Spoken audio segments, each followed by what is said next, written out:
जोहार गे सानाम को तेहें दोबन आंजमा चेदा नेतार पेटेजोग कना हुड़ू रे देला बन आंजम लेगे अदो पहिल सेदाय मा नाहाग बांग हेड़े ताहें बांग पेटेजोग ताहें अदो पहिल सेदाय मा रेंगे आर कोकोय जुगी को अड़ी गान अदो कोकोय जुगी दो कोकोय को हजुआ अदो कोकोय जुगी को कोकोय को बाको नाम लेखान अदो कोकोय जुगी दो अदो बाद को चलात तको हर अगु जोंगा अदो चासी को चिंता बड़ान के हर को चेद नुकु कोकोय जुगी मा अड़ी गान को आटेद बन दो अदो मारंग बुरु ठन को सेनना अदो मारंग बुरु को लैया देया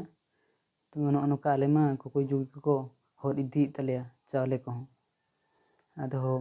मारंग बुरु मेता कना हो ठीक गया ओना बखरा इन जहां गना उपाय